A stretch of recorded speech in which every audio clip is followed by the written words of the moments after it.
Halo semuanya.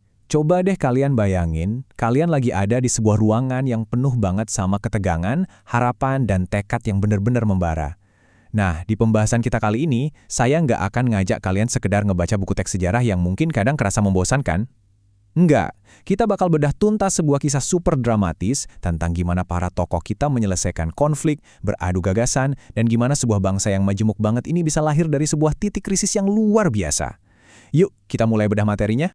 Pernah kepikiran nggak sih gimana caranya sebuah bangsa dengan perbedaan yang sebanyak ini bisa benar-benar sepakat sama satu dasar negara?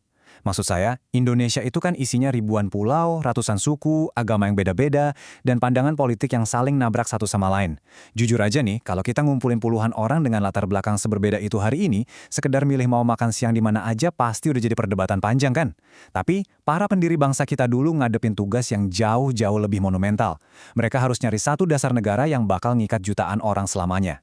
Jadi ini tuh bukan sekedar keajaiban ya, ini bener-bener hasil dari navigasi konflik yang luar biasa brilian. Biar kerasa urgensinya, mari kita time travel sebentar ke tahun 1945. Waktu itu, kita masih hidup di bawah bayang-bayang kelam pendudukan Jepang. Taruhannya benar-benar hidup dan mati. Menjelang momen kemerdekaan, dibentuklah BPUPKI. Waktu terus berdetak, cepet banget. Coba kalian bayangin posisi mereka. Sebuah bangsa yang masih terjajah, berdiri di ambang pintu kemerdekaan, tapi dipaksa untuk buru-buru nemuin identitas inti mereka di tengah keragaman suku, agama, dan politik tadi. Tekanannya? Wah, udah pasti nggak kebayang beratnya. Oke, kita masuk ke fase pertama dari sejarah ini, benturan gagasan di sidang BPUPKI. Bayangin aja sidang ini tuh kayak sebuah ruangan yang isinya pemikir-pemikir paling tajam, paling jenius di zaman itu. Jadi proses perumusannya itu sama sekali nggak gampang. Ini benar-benar arena tempat ide-ide besar saling bertarung. Di satu sisi, ada suara lantang dari Soekarno yang nekenin soal fondasi yang inklusif. Beliau bilang, kita harus merumuskan dasar negara yang bisa menyatukan seluruh rakyat Indonesia, bukan untuk satu golongan saja. Itu adalah sebuah permohonan yang penuh semangat supaya semua orang mau nurunin ego kelompoknya demi sesuatu yang jauh lebih besar. Terus, di momen yang sama, ada Muhammad Yamin yang bawa perspektif beda lagi. Beliau ngusulin, saya mengusulkan agar dasar negara kita mencerminkan semangat kebangsaan, kemanusiaan, dan keadilan sosial. Yamin benar-benar secara spesifik nge-highlight soal keadilan sosial dan kemanusiaan. Dari sini aja kita bisa lihat kan, betapa beragamnya isi kepala dan aliran pemikiran orang-orang di ruangan itu. Tiap tokoh punya definisi idealnya masing-masing tentang gimana negara ini harus dibangun. Dan pastinya, kita nggak boleh lupa sama Supomo. Beliau punya konsep yang sangat unik waktu itu.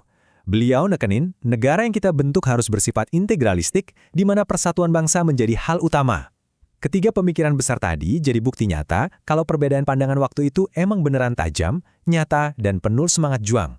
Tapi yang keren adalah, justru dari perbedaan-perbedaan kelas berat inilah, muncul ruang diskusi sehat yang akhirnya berujung pada momen bersejarah tanggal 1 Juni 1945, pas Soekarno secara resmi ngusulin gagasan Pancasila.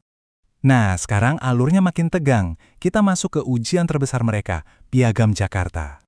Jadi gini, setelah sidang BPUPKI selesai dan rumusan awal disepakati pada 22 Juni 1945, ketegangan ideologis itu bukannya reda, malah makin memuncak.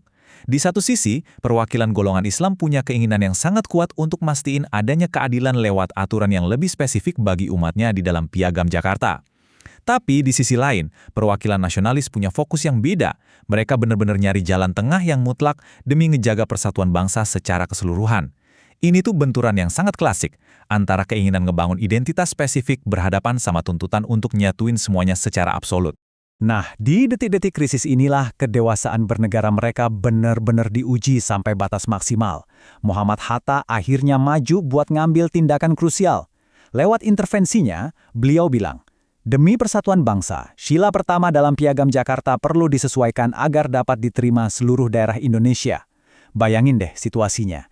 Di tengah suasana yang super tegang, Hatta ngomong dengan nada yang tenang tapi tegas banget. Beliau benar-benar naruh dialog di atas segalanya, demi satu tujuan, nyelamatin persatuan bangsa yang waktu itu ibaratnya masih seumur jagung dan rapuh banget. Dan boom! Momen kesepakatan besar itu pun akhirnya pecah lewat ketegasan Soekarno yang bilang, baik, yang terpenting adalah Indonesia yang bersatu. Kita setujui perubahan ini demi keutuhan bangsa. Coba resapi kata-kata itu. Ini tuh bukan soal siapa yang kalah atau siapa yang menang, teman-teman. Ini adalah kemenangan kompromi yang luar biasa besar buat semua pihak. Dan persis setelah kesepakatan inilah, jalan kita benar-benar terbuka lebar, sampai akhirnya pada 18 Agustus 1945, PPKI resmi netapin Pancasila sebagai dasar negara kita. Benar-benar sebuah mahakarya dari yang namanya kerendahan hati politik. Oke, bagian ketiga. Apa sih kaitannya semua ini buat kita sekarang? Khususnya buat kalian para generasi digital. Dengerin ya, proses lahirnya Pancasila ini tuh bukan cuma cerita masa lalu yang berdebu di perpustakaan. Ini adalah masterclass. Ini panduan level dewa tentang gimana kita harusnya ngehandle adu argumen di internet, polarisasi di sosmed, atau drama sehari-hari. Coba kita cek nilai intinya. Pertama, persatuan Indonesia. Biasain buat selalu nyari titik temu, bukan cuma pengen menang argumen doang. Kedua, musyawarah. Letakin diskusi yang sehat jauh di atas pemaksaan opini, apalagi maksain kehendak di kolom komentar. Ketiga, menghargai perbedaan. Ini nih bentuk kedewasaan yang sejati. Di era di mana kita gampang banget kepancing emosi, nilai-nilai ini ngajarin kita buat sabar ngedengerin orang lain dan nyelesain masalah dengan kepala dingin. Jadi, kesimpulan kuatnya ada di sini. Pancasila itu pedoman hidup yang benar-benar nyata dan relevan banget buat keseharian kita. Ingat ini baik-baik. Persatuan itu nggak lahir karena kita semua dipaksa buat punya opini yang sama persis. Nggak gitu konsepnya.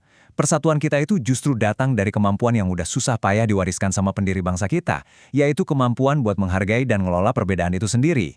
Para founding founders kita, dengan pemikiran revolusioner dan ide-idenya yang brilian, rela banget nurunin ego mereka demi satu kata, persatuan. Nah, sekarang pertanyaannya buat kalian. Nanti, pas kalian buka media sosial lagi, terus ngelihat ada opini yang mungkin bikin panas atau nggak kalian suka, coba tanya ke diri sendiri. Mampukah kita hari ini nurunin ego kita kayak yang dilakuin sama pendiri bangsa dulu? Coba direnungin deh. Oke, sampai jumpa di pembahasan seru selanjutnya.